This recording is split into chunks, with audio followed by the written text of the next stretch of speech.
Hello and welcome to the 5th episode of Restoration Weekly, where today we're going to be covering the restoration of a true gem in aviation.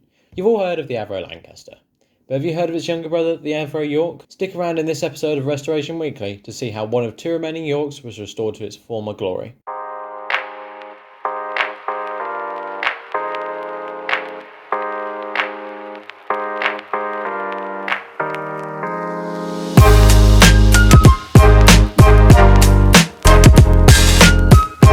Right, time for a bit of history on the Avro York. In the midst of an uncertain stage in the Second World War, Britain's aircraft industry was preoccupied by urgent wartime demands. This mainly meant focusing on developing aircraft to destroy an enemy, but also acknowledged the need for development in other fields, for instance transport. Avro, one of the war's leading aircraft designers, elected to begin the development of a new civil-orientated transport aircraft. The project was uncertain and ambitious, with no official backing, but it was a determined designer that would bring it to fruition. Roy Chadwick's fabled creation, the Avro Lancaster, had only just made its maiden flight when the consummate designer turned his pen to designing a transport aircraft. The Lancaster's excellent performance and promising interest made it a perfect base to build Avro's new aircraft. Named the Avro 685, the design would incorporate a brand new metal centre section, optimised for cargo, which also meant the wing spars were moved to the top of the aircraft. It used the same trusty Merlin engines, wings and tail. At a time where materials were rationed, the Avro York did not seem feasible, especially with the need for Merlin engines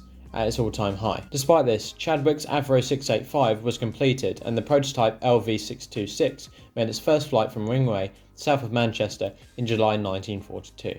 Initial impressions were favourable, and after more test flights, the fin was added to the middle of the tail, providing better stability. The Air Ministry placed an order for 3 more prototypes, but as expected, materials and components for the new type, now christened the York, proved difficult to source, and initial production was slow. It had been hoped the Avro York would serve as a high-capacity parachute carrier, but early trials showed that the non-retractable tailwheel created too much of a hazard. However, the type gained the most recognition when it became Winston Churchill's private transport aircraft. After the war, Yorks played a vital role in the Berlin airlift, flying more than 58,000 sorties. The first civilian York was delivered to BOAC in 1944.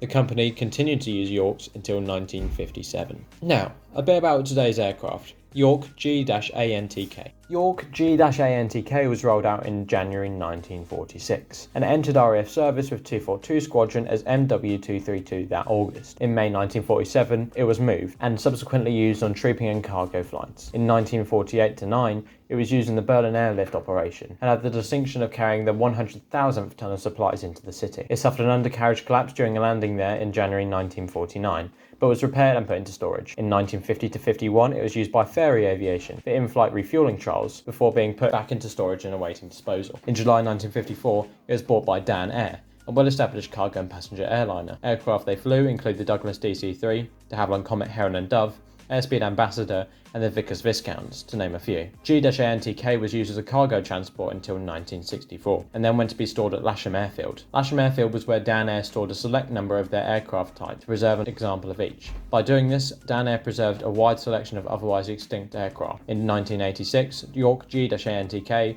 was donated to the Duxford Aviation Society, who had gone to restore her. The York arrived at Duxford on 6 low loaders, having been unbolted and disassembled.